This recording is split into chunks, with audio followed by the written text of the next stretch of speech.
नमस्कार, जय श्री राम, हर हर महादेव।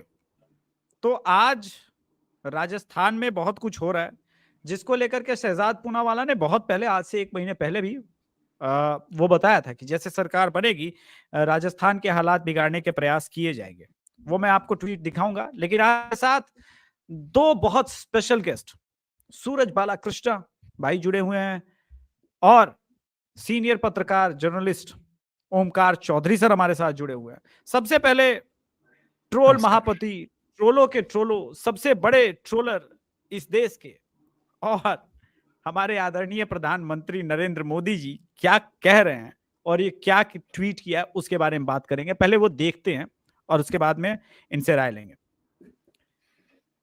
सबसे पहले ये सुनाते हैं कि ये था क्या। शिव अरोड़ नाम के जो एक पत्रकार हैं वो बता रहे थे कि इस देश में हो क्या रहा है। 1 मिनट के लिए पहले सुन लेते हैं, उसके बाद बात करेंगे। Hindi heartland low literacy. Voters in the Hindi and have higher fertility. Voters in the Hindi and prefer Hindu. Voters in the Hindi and have rewarded business. Voters of the peace. Shivraj Chauhan has defeated. BJP has done manipulation. Kamal Nath has beaten Rahul. Patel has betrayed Congress. लेकिन इन सब के बीच ये तो expose चल ही रहा था। नरेंद्र मोदी कहते हैं may they be happy with their arrogance, lies and pessimism, ignorance, but उसके बाद ये सिंबल है, be aware of their divisive agenda and old habit of 72 year. फिर से ये जो इमोजी आता है और उसके बाद also such the wisdom of the people that they have to be prepared for many more meltdown ahead। और ये इमोजी नरेंद्र मोदी ने जिस प्रकार से वामपंथी पत्रकारों की आज खबर ली है, बजाई है। ओमकार सर के पास आऊंगा सबसे पहले, सूरज भाई। उसके बाद तो ऐसा लगा सभी यूट्यूबर पत्रकार, इनको लगा कि इनकी जॉब चली जाएगी भाई। ये लोग मोदी के ऊपर आ गए कि भाई प्रधानमंत्री ट्रोल कर रहा है हमें, बताओ। प्राइम मिनिस्टर को ये लोग रोज ट्रोल करते हैं, और ट्रोल ही नहीं करते हैं बल्कि एक तरीके से गालियां निकालते हैं। और पता नहीं कौन से स्कूल के, कॉलेज के पढ़े हुए हैं या किसी मदरसे के पढ़े हुए हैं कि जिस तरह की लैंग्वेज का इस्तेमाल देश के बहुत ही लोकप्रिय प्रधानमंत्री के बारे में किया जाता है। और प्रधानमंत्री भी ऐसे जो एब्सोल्यूट मेजोरिटी के साथ 2014 में भी आए थे और 2019 में भी आए थे। किसी की खैरात से या किसी की दया से या किसी की बैसाखियों पर वो प्रधानमंत्री नहीं है। एक बहुत ही जनप्रिय, लोकप्रिय प्रधानमंत्री है, और उनकी लोकप्रियता केवल भारत के भीतर नहीं है, भारत के बाहर भी देखिए। इटली की प्राइम मिनिस्टर किस तरीके से सेल्फी लेती है और उस पर क्या लिखती है, या ऑस्ट्रेलिया के प्राइम मिनिस्टर किस तरह उनको बॉस बताते हैं, पापुआ न्यू गिनी के प्राइम मिनिस्टर अंतर्राष्ट्रीय एयरपोर्ट पर किस तरीके से उनके पांव छू करके उनसे आशीर्वाद मांगते हैं, अमेरिका के राष्ट्रपति उनका ऑटोग्राफ मांगते हैं जापान के हिरोशिमा में, और कहते हैं कि आपको पता भी नहीं है कि आपके दौरे से पहले ही डिनर वालों की सूची में शामिल होने के लिए किस किस तरह की सिफारिशें हमारे पास आ रही हैं। तो इस तरह के प्राइम मिनिस्टर को आप रोज जिस बेहयाई और बेशर्मी के साथ ट्रोल करते हैं और जिस जिस तरह की गालियां निकालते हैं, ये तो नरेंद्र मोदी का बड़प्पन है, उनकी मैं कहूँगा कि महानता है कि इतनी गालियां सुनने और खाने के बावजूद वो खामोश रहते हैं, चुप रहते हैं। लेकिन जब इंतहा हो जाए तब जरूर कभी कभी इस तरह के तीखे आक्रमण किए जाने चाहिए, जैसे प्राइम मिनिस्टर ने किए हैं। मैं तो सुन रहा था, इन लोगों को शर्म भी नहीं आती ये कहते हुए। आज दिग्विजय सिंह से कोई पूछ रहा था मध्य प्रदेश के रिजल्ट के बारे में, तो उनका जवाब था 2003 के बाद तो मेरा ईवीएम से विश्वास ही उठ गया है। अरे बेशर्मो, बेहयाओ, ये बताओ 2003 के बाद तो तुम्हारी कई स्टेट में सरकार बनी है, तो तब भी क्या तुम्हें ईवीएम पे भरोसा नहीं था? अभी हिमाचल में बनी है, अभी कर्नाटक में बनी है, अभी तेलंगाना में बनी है, फिर भी बेशर्मी के साथ आप ईवीएम पे सवाल खड़े करते हो। यही हाल जो है इन तथाकथित वामपंथी विचारकों का, ट्रोल्स जो करते हैं, ट्रोलिंग करते हैं उनका, इसके अलावा इनके इकोसिस्टम का, और जो सो कॉल्ड लुटियन मीडिया के हिस्से हैं इनका भी, और जो फुल टाइम प्रचारक हैं इस समय कांग्रेस के, उनमें बहुत स्वनाम धन्य जो है पत्रकार, रवीश से लेकर के अभिसार, और ये बरखा से लेकर के, और पुण्य प्रसून वाजपेयी, पता नहीं कौन कौन है, ये फुल टाइम प्रचारक हैं आजकल कांग्रेस के। तो इन सबको भी शर्म नहीं आ रही है कि जनता का इतना क्लियर मैंडेट है, राजस्थान के लिए भी, मध्य प्रदेश के लिए भी, छत्तीसगढ़ के लिए भी, फिर भी ये आए बाएं साएं कर रहे हैं, उसमें बहाने तलाश करने की कोशिश कर रहे हैं। जी ओके सूरज भाई, सूरज भाई आप कैसे देखते हैं इस पूरे चीज को, जो कुछ भी आज हुआ? और इसके बाद आप देखिए एक साथ अभिषार शर्मा ने उसको कोट किया, अजीत अंजुम ने किया, सभी कोट कर रहे हैं और नरेंद्र मोदी को कह रहे हैं कि भाई प्रधानमंत्री कैसे ट्रोलर्स की भाषा बोल रहा है। लेकिन एक बार उन्होंने ये नहीं सोचा कि उन्होंने पिछले 4 महीने में जिस प्रकार की पत्रकारिता की है, वो पत्रकारिता ना होकर के ऐसा लग रहा था कि पूरा का पूरा कांग्रेस का प्रचार तंत्र है, आईटी सेल की तरह काम कर रहे थे। जी नहीं, पत्रकारिता तो छोड़ दीजिए अभिषेक जी, ये पत्रकारिता कर भी नहीं रहे हैं। जी जी ठीक है सूरज भाई। सी अभी ये तो मतलब कोई नई बात नहीं है। आपने यूपी 2017 के जो स्टेट इलेक्शंस में जो आपने देखा होगा किस प्रकार से मतलब रोहिणी सिंह और काफी और पत्रकार तो यूपी बिलोंग करते हैं या जो मतलब वेस्टर्न रीजन से भी बिलोंग करते हैं, ईस्ट से भी, सब लोग मतलब ऑलमोस्ट कैंपेन कर रहे थे समाजवादी के लिए। तो ये तो नई बात नहीं है, बट बहुत इंटरेस्टिंग चीज है कि मतलब काफी जो बीजेपी के समर्थक ने भी मुझे मतलब बोला था सुबह से कि ये प्रधानमंत्री ऐसे ही ट्वीट क्यों करते हैं, मतलब ये थोड़ा ज्यादा हो गया। तो मतलब दोनों साइड से थोड़ा ये डिस्कशन, चर्चा शुरू हुई थी। बट जो बहुत इंटरेस्टिंग चीज है कि ये जो प्रधानमंत्री ने जो किया उसके बाद काफी मतलब जो कहते हैं अंग्रेजी में, you hit the cat among the pigeons, तो काफी मतलब थोड़ा भड़क हुआ, भसड़ हुआ। तो उसकी वजह से आई थिंक जो प्रधानमंत्री और बीजेपी का जो स्ट्रेटेजी होता है, कभी कभी एक बड़ा इलेक्शन के बाद या जब थोड़ा लग रहा है कि थोड़ा ठंडा होने वाला है, वो लोग मतलब एक माहौल क्रिएट करते हैं इन डिफरेंट वेज। तो ये एक स्ट्रेटेजी है डेफिनेटली गोइंग फॉरवर्ड कि थोड़ा मतलब सबको पता है कि जो हमारे यूट्यूब लोग हैं, आपने अभिषेक शर्मा की बात की, एक लड़की है प्रज्ञा मिश्रा करके, वो तो मतलब वो क्या करती है, मतलब जर्नलिज्म है कि प्रोपेगेंडा है कि कुछ और है, कॉमेडी है, मुझे पता नहीं, लेकिन मतलब वो देखने के बाद काफी 1-2 क्लिप वायरल हो गए उनके।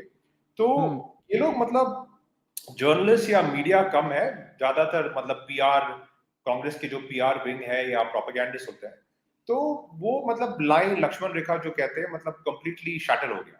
तो वी नो कि मतलब काफी यूट्यूबर्स है यहाँ पे डिजिटल मीडिया में, जो 1-2 लोग हैं जो मतलब विदेश से काम करते हैं या ऑफ कोर्स इंडिया से भी, काफी मतलब कंप्लीटली एक एजेंडा ड्रिवन, चाहे जॉर्ज सोरोस का पैसा हो, चाहे ओमडीआर का पैसा हो, उनका मतलब एक एजेंडा करने के लिए वो लोग बैठे हैं। तो आई थिंक एक तरह से अच्छा है कि पीएम ने काफी मतलब थोड़ा मिर्ची डाली है इसमें, जरूरी था ये टू 2024। लेकिन ये भी है कि थोड़ा अभी कॉन्फ्रंटेशन होगा। मतलब आप आई थिंक हम लोग ने गायत्री के साथ एक शो किया था, तो G20 हो गया, वर्ल्ड कप हो गया, तो अभी कोई इंटरनेशनल इवेंट नहीं है भारत में, तो अभी we are getting into full politics mode, तो काफी मजा आने वाला है।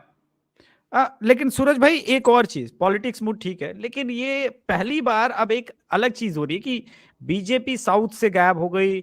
अच्छा, साउथ वर्सेस नॉर्थ की पॉलिटिक्स, पत्रकार तो पत्रकार, कांग्रेस के बड़े बड़े आईटी सेल के मेंबर, सुप्रिया सिन्हा, शिल्पी से लेकर के न जाने कितने लोगों ने ये सब बोलना शुरू किया। What is your take on that? Because आप कैसे कह सकते हैं कि बैंगलोर या कर्नाटक या फिर हैदराबाद या आंध्रा, इवन इन तमिलनाडु, वहां से बीजेपी वाइप आउट हो गई, विधायक भी हैं, सांसद भी हैं, और बीजेपी का वोट परसेंटेज भी बढ़ा है। How you see that? ये मतलब फर्स्टली ये इनएक्यूरेट है, ये फॉल्स इंफॉर्मेशन है। अगर आप 2019 का आप चुनाव देखो, BJP one 29 to 30 seats in south India, almost 30 Right. Seat लाके आए थे, which makes them the Hmm. single largest party. Congress तो Hmm. इक्वेशन में है ही नहीं, बट डीएमके जिसने मतलब पूरा तमिलनाडु को स्वीप किया था, डीएमके से भी ज्यादा सीट्स है बीजेपी के पास साउथ इंडिया में। तो ये Right, बोलना कि BJP is non existent in south India या उनके पास कोई दफ्तर नहीं है, कोई वोट शेयर नहीं है, वो मतलब एब्सोल्युटली रॉन्ग इन्फॉर्मेशन है, फॉल्स इन्फॉर्मेशन, फेक न्यूज है। Hmm. और ऐसा मतलब पहले अगर आप वाजपेयी के जमाने में देखो तो तेलंगाना में काफी बेस था, लेकिन अलायंस की वजह से काफी कम हो गया, मतलब टीडीपी के अलायंस की वजह से इन द लेट 90s। और तमिलनाडु में उतना बेस नहीं था, कर्नाटक में था, लेकिन येडियुरप्पा के पहले कभी सरकार में आए नहीं, तो थोड़ा वीकनेस था। लेकिन अभी अगर आप 2023 की बात करें, कर्नाटक में BJP is by far ahead of the pack, इधर नंबर 1 या नंबर 2 है। काफी एंटी इनकम्बेंसी है सिद्धरामैया सरकार में। अगर आप तेलंगाना की बात करो, 2019 में जैसे हमने मतलब पहले बताया, BJP is the second largest party, just ahead of Congress in terms of seats, लेकिन वोट शेयर में काफी कांग्रेस का था। अगर आप तमिलनाडु की बात करो, अभी देखना पड़ेगा कि अगले इलेक्शन में मतलब कितना बीजेपी को आता है, लेकिन अन्नामलाई का काफी हवा है इसमें, स्पेशली साउथ डेल्टा रीजन में तमिलनाडु के, और ऑफ कोर्स अर्बन पॉकेट्स में। और केरल में तो हमेशा, जैसे आप जानते हो, 15% वोट शेयर तो बीजेपी का मतलब पहले से हुआ है, मच पहले से before Modi ji, much before before the last election. तो बीजेपी का प्रेजेंस काफी है साउथ इंडिया में, बोलना कि बिल्कुल नहीं है, फर्स्टली कंप्लीट फेक न्यूज है। और सेकंड पार्ट, मैं हमेशा लोगों को बोलता हूँ कि I am not a south Indian, I am an Indian from the south. इसमें एग्जैक्टली बड़ा बड़ा मतलब फर्क है, बड़ा बहुत अंतर है। डिफरेंस है। when you start saying, या जो आपके जो टूल किट हो या जो दरबारी मीडिया हो, when you constantly have this notion कि आप साउथ इंडियन हो या आप West Indian, right West Indian काफी राइट बोलते नहीं, लेकिन समझो वेस्ट आप इंडियन तो वेस्ट नहीं इंडियन बोला की जाता, बात लेकिन नॉर्थ और साउथ हमेशा किया जाता है, जबकि बिल्कुल। इंडियंस होना चाहिए exact term. when you start differentiating कि आप नॉर्थ इंडियन हो या वेस्ट इंडियन हो या ईस्ट इंडियन हो south Indian, you are differentiating, you are trying to divide the country, और ये मतलब बहुत ही गंदा पॉलिटिक्स है। Call yourself an Indian from the north या Indian from the south या right Indian from the east, exactly या Indians first, और फिर जो geographical aspect है वो सेकेंडरी है। तो और अगर आप मतलब एक और थोड़ा डिटेल में जाओ तो आप अगर नॉर्थ कर्नाटका में ट्रैवल किए हो या नॉर्थ तेलंगाना में जो है मतलब आदिलाबाद और हाँ उसके हाँ ऊपर, आदिलाबाद कल्चर काफी महाराष्ट्र के मतलब काफी सिमिलर है। बहुत आप नॉर्थ कर्नाटक हाँ की हाँ बात करो, बेलगांव और शिमोगा जहाँ येडियुरप्पा जी आते हैं, या आप तेलंगाना की बात करो, काफी कल्चरली मतलब उतना फर्क नहीं है। It was all part of Shivaji Maharaj ji empire, और काफी निजाम का भी स्ट्रॉन्ग होल्ड था। तो ये मतलब it is completely a tool kit, और सिर्फ डिवाइड एंड रूल करने की बात है। और कांग्रेस के लोग खुद जानते हैं कि मतलब आप 77 के पहले जो इलेक्शंस थे और 80 के इलेक्शन में, Congress ruled Maharashtra, Congress ruled the entire south India और नॉर्थ इंडिया। तो this is just a case of सार ग्रेप्स। आपने इलेक्शन हार गई तो आप कंप्लेन कर रहे हो, अगर आप इन्होंने जीत गए होंगे तो आप बोलते होंगे कि अभी हवा है कांग्रेस की तरफ, और प्रोपेगेंडा कुछ और होता। एक एक एक एक इम्पॉर्टेंट चीज ये है कि अब राजस्थान में एक बार फिर से दरबारी मीडिया एक्टिव हो गया है। ओमकार चौधरी सर एक बार फिर से दरबारी मीडिया एक्टिव होते हुए कह रहा है कि वसुंधरा बनेगी सरकार में, वसुंधरा की सरकार आएगी, मोदी ने आईना दिखा दिया, मोदी को 50 विधायकों को साथ लेकर के बैठी। और इस प्रकार से एक बार फिर से ये मीडिया, ऐसा नहीं कि बाज आ गए हैं अपनी आदतों से, वापस वो चीजें शुरू हो रही है। और सबसे डेंजरस ये है कि राजस्थान को लेकर के आज जो कुछ भी हुआ राजस्थान में घटना, जिस प्रकार से करणी सेना के एक व्यक्ति की हत्या हो गई, उसके बाद राजस्थान में काफी बवाल हो रहा है। और अभी सीएम नहीं चुना गया, लेकिन बीजेपी सरकार को दोषी ठहरा दिया गया, ये सभी दरबारी मीडिया के द्वारा। कैसे देखते हैं ओमकार सर इन चीजों को, और क्या बीजेपी को अभी और ये सारी चीजें झेलनी होगी आने वाले समय में? बहुत सही सवाल आपका है। देखिए, जैसे-जैसे चुनाव नज़दीक आएँगे, वैसे-वैसे इनकी बौखलाहट और बढ़ेगी। कुछ-कुछ हरकतें और होंगी। अलग-अलग राज्यों को सुलगाने की चेष्टाएँ ज़्यादा की जाएँगी, और सोशल मीडिया में भी मेन स्ट्रीम के मीडिया में भी, सोशल मीडिया को तो हम सेकेंडरी अभी भी लेते हैं, पर मेन स्ट्रीम के मीडिया में भी ऐसे बहुत सारे लोग बैठे हुए हैं जो अहम पदों पर हैं और जो पचा नहीं पाते हैं भारतीय जनता पार्टी की जीत को, किसी भी स्टेट, किसी भी स्तर के चुनाव में हो, लोकल बॉडीज के ही क्यों ना हो, पंचायतों के ही क्यों ना हो, विधानसभा के क्यों ना हो, नहीं पचा पाते हैं। और आप जरा बहुत अच्छे तरीके से, मैं अगर उदाहरण देकर के समझाऊं, अभी अरविंद केजरीवाल की पार्टी 3 राज्यों में चुनाव लड़ी है ना, जी 215 मिलाकर के कुल उनके कैंडिडेट खड़े किए गए। किसी ने कहा कि 204 खड़े किए थे, और उन 204 में से कितनी जमानत जब्त हुई है? 201 की, 3 की बची है। कहीं मेन स्ट्रीम के मीडिया में, इलेक्ट्रॉनिक मीडिया में आपने ये खबर देखी है क्या? हाईलाइट की है क्या किसी ने? नहीं की है। और यही काम अगर भारतीय जनता पार्टी के साथ हो जाए कहीं, तो किस तरीके से ये लोग उसको हाईलाइट करेंगे या किस तरीके से उसे चर्चा का मुख्य मुद्दा बना देंगे? एक छोटा सा उदाहरण मैंने दिया है, ऐसे अनेक उदाहरण भरे पड़े हैं जब मीडिया, जो सो कॉल्ड मेन स्ट्रीम का मीडिया है, वो इस तरह के पक्षपातपूर्ण तरीके से चीजों को फोकस करता है या अवॉइड करता है, चेहरे देख करके, पार्टियां देख करके, कि ये हमारी लाइक माइंडेड पार्टियां हैं और ये वैसी पार्टी है जिसको हम पसंद ही नहीं करते हैं। तो राजस्थान की जो घटना हुई है, बहुत ही अनफॉर्चुनेट घटना है, और जिस तरीके से आकर के ये उन्होंने शूट किया है सुखदेव सिंह को, कोई भी इस तरह का जो है शूट आउट जो है वो एक्सेप्ट नहीं किया जा सकता है। उनमें से एक हमलावर मारा भी गया है, एक हत्यारे की हत्या की जा चुकी है, एनकाउंटर में मारा गया। 2 और हैं, उनकी पहचान हो गई है। उस घटना की जानकारी लॉरेंस बिश्नोई गैंग ने ले ली है फेसबुक पर आकर के।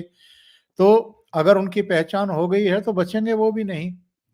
लेकिन ऐसे समय, जबकि अभी नए मुख्यमंत्री ने, नई सरकार ने ऑफिस नहीं संभाला है, शपथ ग्रहण नहीं किया है, और अभी अशोक गहलोत ही कार्यकारी मुख्यमंत्री बने हुए हैं, क्योंकि गवर्नर इस्तीफा तो एक्सेप्ट कर चुके हैं उनका, लेकिन कहा कि जब तक नई सरकार, नया मुख्यमंत्री शपथ ग्रहण ना करे तब तक आप कामकाज संभाले रहिए। ये क्यों कहा जाता है किसी जाने वाले मुख्यमंत्री से कि कानून व्यवस्था हो या कोई अचानक कोई ऐसी इमरजेंसी आ जाए तो उसमें फैसला लेने का हक किसी के पास तो होना चाहिए ना। तो ये कह देना कि साहब भारतीय जनता पार्टी की सरकार है और उसमें इसकी हत्या हो गई है, और जिस तरह के स्टेटमेंट कुछ कैमरों पर आकर के लोग दे रहे हैं इस समय, भड़काऊ जो बातें कर रहे हैं, पूरे राजस्थान में आग लगा देंगे, पूरे देश में आग लगा देंगे, क्या इस तरह की चीजों का समर्थन किया जा सकता है?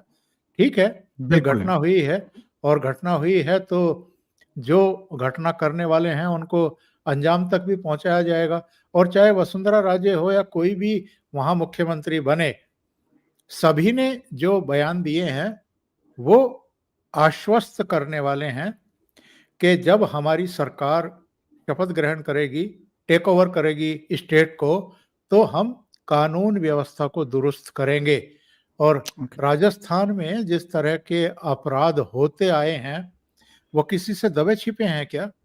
जो राष्ट्रीय अपराध ब्यूरो है उसके पास तो हर राज्य के आंकड़े हैं। राजस्थान कुछ मामलों में तो उत्तर प्रदेश से भी 21 है अपराधों के मामले में। और ये चीजें निश्चित रूप से जो नई सरकार आएगी उसके लिए चुनौतीपूर्ण होंगे।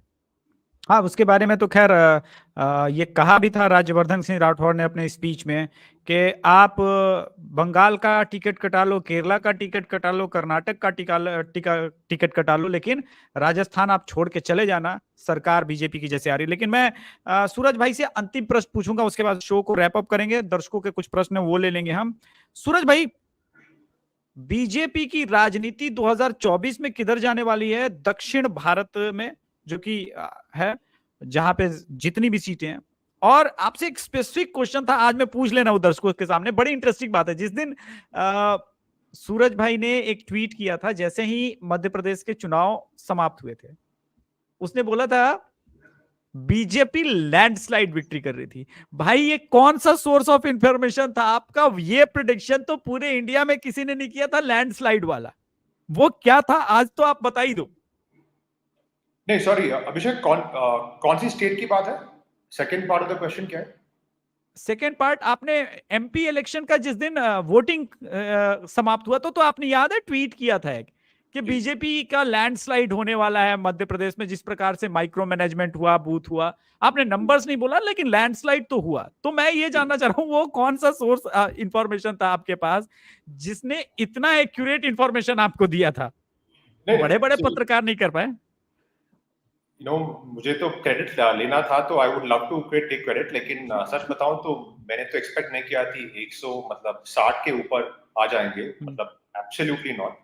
140 के ऊपर भी आएंगे मैं उतना श्योर नहीं था। मैं बस श्योर था कि 130 के आस या 100 वो हमारा नंबर था। आगे तो होगा ही, क्योंकि कमलनाथ का जो कैंपेन था मतलब वो मतलब इट टुक ऑफ, फिर थोड़ा नीचे गया, फिर again it took off.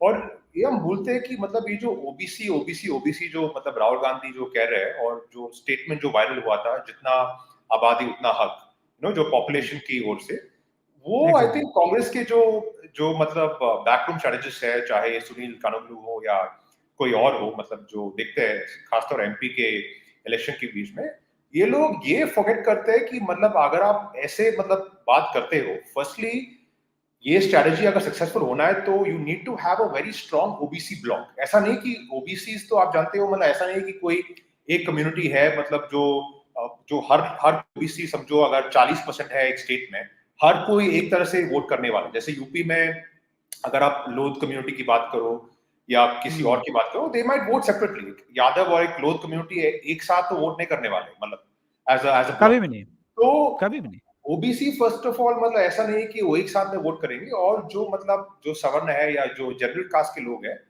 That these comments really put off them. तो अगर आप मतलब ज्यादातर ओबीसी ओबीसी ओबीसी करते हो, और अगर आपका ओबीसी वोट बैंक एक राज्य में जैसे एमपी में अगर इतना ताकतवर नहीं है, तो फिर it is a very very dangerous game. क्योंकि फिर जो जनरल कास्ट लोग हैं who voted for you in 2018, जो एससी एसटी ये जो केस के बारे में जो काफी मतलब गुस्से में थे, और who voted for the Congress in 2018 in good numbers, ये लोग काफी मतलब दे वर नॉट हैप्पी। और फिर ग्वालियर चंबल रीजन में जो ज्योतिरादित्य सिंधिया का जो मतलब काफी गढ़ है वहां, काफी समर्थक है, तो आई न्यू दैट मतलब उतना जो कांग्रेस ने स्वीप किया था लास्ट टाइम उतना नहीं होगा। और एमपी तो गुजरात की तरफ काफी मतलब आरएसएस काफी एक्टिव है वहां पे, और उनका काफी गढ़ है। तो आई न्यू कि मतलब बीजेपी जीतने वाला है, लेकिन 160 मिलेगा, 2/3 मेजॉरिटी मिलेगा, वो तो मैं एक्सपेक्ट नहीं किया था। Okay, now questions. वामपंथियों को जलन इस बात की है, उस्ताद ट्विटरुद्दीन चांचड़ यूएसए से, वामपंथियों को जलन इस बात की है कि सोशल मीडिया और खासकर मोदी जी के आने के बाद जनता के सामने उनके मुंह से बुद्धिजीवी का नकाब हट गया है और अब ये जलन का कारण बन गया है। Omkar sir, how you see that? कैसे देखते हैं आप इसको? देखिए, मैंने पहले भी कहा है, प्राइम मिनिस्टर ने जो कुछ किया है ये एक इंडिकेशन भी है ना, ये एक प्रेरणा भी है ऐसे लोगों के लिए जो एक्चुअल में अभी भी मतलब 9.5 साल हो गई है उनकी सरकार बने हुए, उनके जो सपोर्टर हैं अभी भी थोड़े से संकोची रहते हैं, सोचते हैं कि इन वामपंथियों पर उस तरह का हमला किया जाए कि नहीं किया जाए। तो अगर प्राइम मिनिस्टर खुद कर रहे हैं तो भाई जो उनके सपोर्टर हैं उनको तो अब बैंड बाजा जो है वो शुरू कर देना चाहिए और ठीक से धुलाई करनी चाहिए। ऐसे बेशर्मों को तो लाइन लगा करके जो है प्रसाद बंटना चाहिए। ये उनका संकेत है सीधे सीधे। कहने का मतलब है हमें फ्री हैंड दिया गया है सूरज भाई, बिल्कुल मोदी जी की अभिषेक। तरफ से। लेकिन आपने जो प्रीवियसली आपने पूछा बड़ा इंपॉर्टेंट सवाल था दक्षिण भारत के बारे में। और I couldn't get into that. तो दक्षिण भारत में जैसे हमने पहले बताया, बीजेपी का पोजीशन उतना वीक नहीं है जितना मतलब कांग्रेस के प्रवक्ता या कांग्रेस के जो इन्फ्लुएंसर्स है वो बता रहे हैं। कर्नाटक में ये जो येडियुरप्पा का बेटा विजेंद्र को पार्टी अध्यक्ष विजेंद्र। बनाने के बाद बहुत मतलब काफी लिंगायत का जो बेस है वो काफी वापस आ रहा है बीजेपी को। और नॉर्थ कर्नाटक में तो लिंगायत ही है प्राइमरी कम्युनिटी, जहाँ पे बीजेपी का काफी गढ़ है, काफी स्ट्रांग है। और बाकी जो मतलब जिस तरह से अभी सरकार चल रही है, जहाँ पे 3 या 4 पावर सेंटर्स है, एक तो खड़गे है जो दिल्ली में और उनका बेटा है प्रियंक, फिर सिद्धरमैया है, फिर डीके शिव कुमार है, फिर एक हरिप्रसाद जैसे कांग्रेस के जो ओल्ड गार्ड है। तो 3 या 4 पावर सेंटर है कर्नाटक में और सरकार तो बिल्कुल फेल हो रहा है ये प्रोमिसेस को मतलब फुलफिल करने में। फिर दूसरा तेलंगाना में जैसे आपने 2019 में देखा, काफी बीजेपी लोकसभा में उनका 10 या 11% ज्यादा होता है वोट शेयर। तो तेलंगाना में काफी अच्छा करेगा, काफी स्पेशली नॉर्थ तेलंगाना में, जैसे मैंने कहा सिकंदराबाद, आदिलाबाद और जितना आप महाराष्ट्र की बॉर्डर के मतलब पास जाओ, काफी अच्छा बीजेपी प्रदर्शन करने वाला है। तमिलनाडु में अभी देखना पड़ेगा कि क्योंकि अभी एक 3-वे कॉन्टेस्ट डीएमके, एडीएमके और ऑफ कोर्स बीजेपी का मतलब अलायंसेस, तो वो देखना पड़ेगा कि कैसे मतलब वोट शेयर सीट कन्वर्जन में मतलब कैसे होगा। लेकिन एटलीस्ट 4 या 5 सीट तो बीजेपी को मिलना चाहिए। 10 या 11 मिल सकता है, वो देखना पड़ेगा। और केरल और आंध्रा में तो आप जानते हो बीजेपी काफी वीक है, तो उसमें तो 1 या 2 के मतलब ज्यादा नहीं है, उतना मतलब वीक नहीं है दक्षिण भारत में जितना मतलब लोग बोल रहे हैं। ये वामपंथी बता रहे हैं। Okay okay. अभिषेक भैया प्लीज आपसे एक रिक्वेस्ट है कि संसद भवन में जो बिल पास हो रहा है उस पे वीडियो में 1 लाइन में बताया करें। Okay, I will do that. एक काम करेंगे कि कल से मैं शो में जो जो भी संसद में होता है उसको मैं ओपनिंग रिमार्क में रखूंगा ताकि आपको अपडेट मिलता रहे। एक बार फिर से ये सूरज भाई के लिए क्वेश्चन है। उत्तर दक्षिण भारत की बात करके भारत को बांटने की साजिश के पीछे क्या चर्च का बहुत बड़ा हाथ है, क्या डीएमके का बहुत बड़ा हाथ है?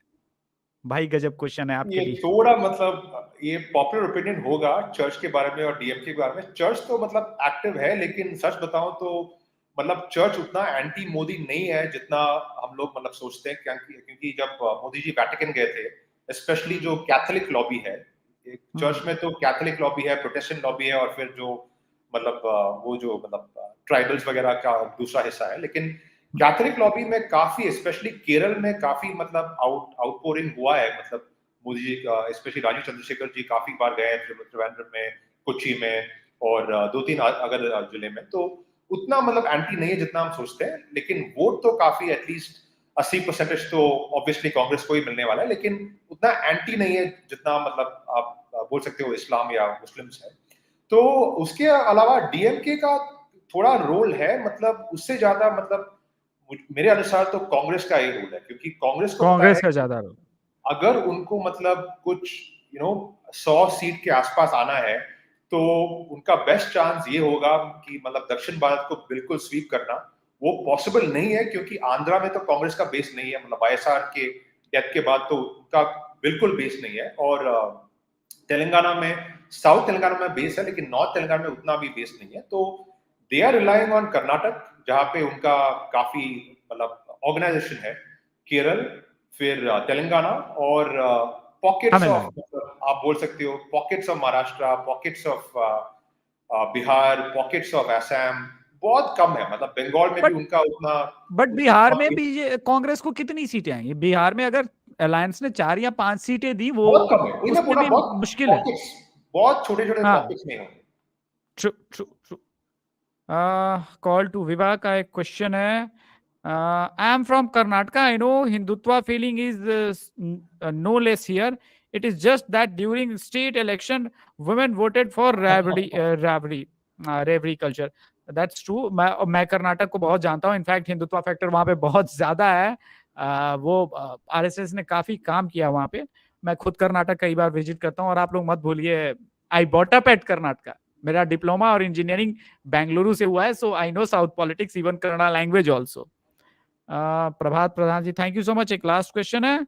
In South, BJP need to stop adjustment politics that will fix the issue. Another question for you only.